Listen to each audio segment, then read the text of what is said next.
Hello friends, welcome back to this channel. दोस्तों, इस video में DHFL के लिए हम लोग कुछ बातचीत करेंगे, लेकिन उससे पहले आप लोगों से रिक्वेस्ट करना चाहूँगा कि अगर आप चैनल को पहली बार देख रहे हैं, सब्सक्राइब करके बेल आइकन को हिट कर लीजिए ताकि आपको आने वाले समय में कोई भी वीडियो जैसे ही अपलोड हो आपको तुरंत पता चल जाए। दूसरी रिक्वेस्ट कि अगर आप इंटरेस्टेड हैं डीमेट या ट्रेडिंग अकाउंट के लिए, डिस्क्रिप्शन बॉक्स में लिंक आपके लिए दिया गया है। दोस्तों, DHFL केस को लेकर के मामला जो है गंभीर है, क्योंकि देखिए यहाँ पे जो कमिटी ऑफ क्रेडिटर्स हैं इनके ऊपर बहुत बड़ा सवाल उठ रहा है। बहुत बड़ा क्वेश्चन खड़ा हो रहा है कि इन लोगों ने DHFL के रेजोल्यूशन प्लान को मंजूरी कैसे दे दी। यानी यहाँ पे बहुत बड़ा सवाल इसलिए उठ रहा है क्योंकि कमिटी ऑफ क्रेडिटर्स ने इतनी बड़ी एसेट को 1 रुपये, मतलब वैल्यू कैसे हो सकता है ये। आपको मुद्दा समझ में आ रहा है मैं क्या बोलना चाह रहा हूँ। मैं आपको, अगर आपको थोड़ा बहुत पहले से आइडिया हो तो आपको पता चल गया होगा। वैसे मैं आपको बताना चाहूँगा डिटेल में कि दोस्तों, ये जो DHFL के रिजोल्यूशन प्लान तैयार किया गया था पिरामिड ग्रुप के द्वारा, इसके अंतर्गत अगर आप देखें तो DHFL की 30 से लेके 40,000 करोड़ रुपए की कुछ प्रॉपर्टीज़ हैं, कुछ एसेट्स हैं, जिसको सिर्फ और सिर्फ 1 रुपये की बता दी गई। एक सेकेंड, इसको थोड़ा ऐसे लिखना सही होगा। 1 रुपये की है। 40,000 करोड़ रुपए की कहीं कोई एसेट है, उसको 1 रुपये की बता करके लूट लेना, ये कितना ज़्यादा, मतलब एक तरीके से देखा जाए तो हड़पना हुआ। शर्म आनी चाहिए लेने वाले को भी और बोलने वाले को भी, क्योंकि 40,000 करोड़ रुपए की वैल्यू 1 रुपये के बराबर। क्या है ये? इस तरीके से सिस्टम चलता है क्या किसी देश में? मतलब ये बिल्कुल सरेआम तरीके से लूटा गया है। दोस्तों, आप खुद बताइए। यहाँ पे DHFL की कुछ प्रॉपर्टीज़ हैं, जैसे कि बांद्रा पॉली हिल, BKC जुहू में इनके प्लॉट्स हैं, और SRA प्रोजेक्ट्स हैं। इस पुणे के अंदर भी इनके कई शहरों में एग्रीकल्चरल लैंड है, जहाँ पे अलग अलग डेवलपर्स के साथ 2 दर्जन से भी ज़्यादा प्रोजेक्ट्स मिला करके शामिल हैं। इन सारे प्रोजेक्ट्स की जो क्यूमुलेटिवली वैल्यू बताई जा रही है 30 से 40,000 करोड़ रुपए है, जिसको यहाँ पे रिजोल्यूशन प्लान के अंतर्गत 1 रुपये की बता दी गई। तो इसको लेकर के 63 मून्स ने जो विरोध किया था, national company law appellate tribunal ने फरमान जारी किया कि कमेटी ऑफ क्रेडिटर्स ने जो वैल्यू को कम आंका है, ये बिल्कुल भी फेयर नहीं है। इसके लिए उनको पुनर्विचार, यानी फिर से एक बार सोचना होगा। और इसको लेकर के ऐसा यहाँ बताया जा रहा है कि सुप्रीम कोर्ट का रुख किया जा सकता है।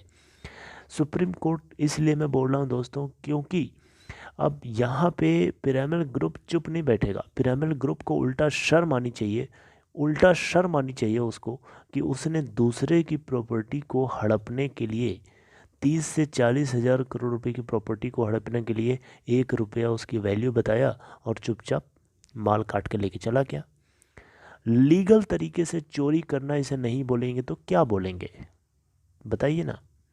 शेयर होल्डर्स क्या अरबपति होते हैं? क्या शेयर होल्डर्स बिलियनियर होते हैं यहाँ पे? जी नहीं। शेयर होल्डर्स, आम शेयर होल्डर्स जो रिटेल शेयर होल्डर्स होते हैं, वो उनकी इन्वेस्टमेंट, जो इन्वेस्टमेंट होते हैं 10,000 किसी का होता है, किसी का 50 होता है, किसी का 1 लाख होता है, किसी का 2 लाख होता है, ज़्यादा से ज़्यादा किसी का 5 लाख होता है। यही होता है, और वो भी उनकी पूरी लाइफ भर की सेविंग्स होती हैं, उनका एक पार्ट होता है। और यहाँ पे पिरामिड ग्रुप तो एक बिलियनर है, इतनी बड़ी कंपनी रन कर रहा। इसको इसको जब पैसे कम पड़ रहे हैं तो इन लोगों की क्या हालत होगी। यहाँ पे दोस्तों ये बिल्कुल भी फेयर नहीं है।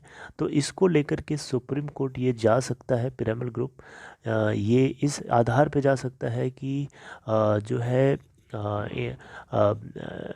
NCLT ने अप्रूवल तो दे दिया था, फिर national company law appellate tribunal ने इस तरीके के फैसले के साथ क्यों अड़ा हुआ है।